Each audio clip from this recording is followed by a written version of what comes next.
Selon la dernière étude de l'Ipsos publiée le 14 mars dernier sur la santé mentale et le bien-être des jeunes, près de la moitié des adolescents en France souffriraient d'anxiété et près de 40% présenteraient des signes de dépression.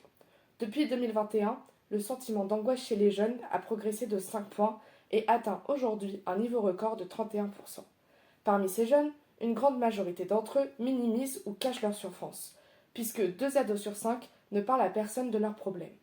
Pourtant, plus de 50% d'entre eux aimeraient au quotidien pouvoir se confier sur leurs angoisses et pouvoir être aidés. Face à tous ces problèmes, il faudrait se poser les bonnes questions et comprendre pourquoi la santé mentale des jeunes en France est aujourd'hui de plus en plus instable.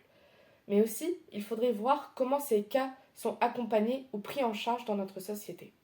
Pour mieux comprendre le problème et comprendre les enjeux, j'ai recueilli le témoignage de Marine, étudiante en deuxième année de droit, qui nous parle de l'impact de ses études sur sa santé mentale, mais aussi des solutions qui peuvent être mises en place par les universités ou que chacun pourrait mettre en place pour s'aider à aller mieux. Tout apprendre sur le tas, c'est la première fois quand on rentre chez nous, on se retrouve seul. Pour la plupart des étudiants, on doit prendre le temps de se faire à manger, d'essayer de prendre du temps pour soi, mais c'est hyper compliqué finalement de trouver du temps pour soi puisque les études, ça prend une grande place dans notre vie. On doit enchaîner les partiels, les galops d'essai, etc. Donc au final, on a toujours quelque chose à faire et quelque chose à rendre. Et c'est hyper compliqué. Et aussi, vu qu'on est loin de notre famille, on sait qu'on doit quelque part les rendre fiers, puisque eux, ils savent pas réellement comment ça se passe quand on est dans notre ville étudiante. Et donc, on doit leur expliquer réellement comment ça se passe. Et c'est vrai qu'on s'imagine mal leur dire. Il y a peut-être aussi un tabou qui est autour de ça, hein, c'est peut-être la raison. Mais on s'imagine mal leur dire que des fois, ça se passe pas bien et on ne sait pas comment l'appréhender parce que même nous, on ne sait pas quelles sont réellement les raisons. Des fois, c'est un tout. C'est le fait d'avoir énormément de travail, c'est aussi le fait de ne plus avoir de temps pour soi. Moi, je connais aussi des copines à l'école qui doivent enchaîner des boulots étudiants, voire même 2 jobs étudiants. Et à côté de ça, finalement, on se rend compte qu'elles n'ont aucun aménagement de la part de la fac, alors que finalement, la fac leur promet un aménagement, que ce soit de l'emploi du temps, des travaux qui doivent être rendus. Et au final, rien n'est fait.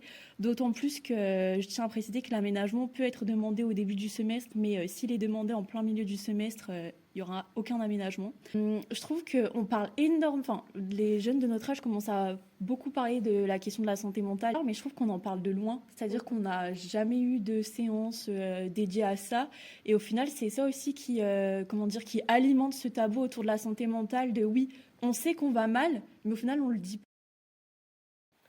Depuis quelques années, les systèmes des maisons de l'adolescent permettent d'accueillir toutes ceux et celles qui ont besoin de se confier sur leurs problèmes de santé mentale, de dépression, d'anxiété, problèmes scolaires, familiaux et bien d'autres encore.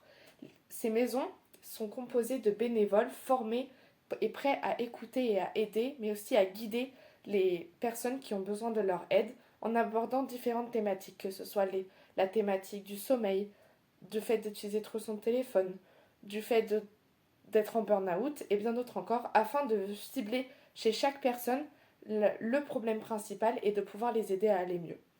À Lille, la maison de l'adolescent accueille 3 types de publics: les jeunes de 11 à 21 ans, leurs parents ou encore des professionnels. En 2024, la maison des adolescents de Lille suivait 969 adolescents pour les aider à surmonter leurs épreuves et à les accompagner tout au long.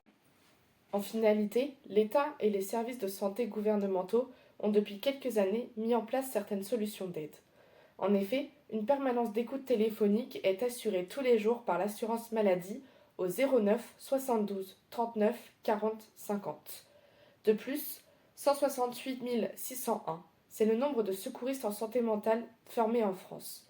Que ce soit un ami, un membre de votre famille ou simplement une connaissance, tout le monde a un rôle à jouer en tant que secouriste en santé mentale.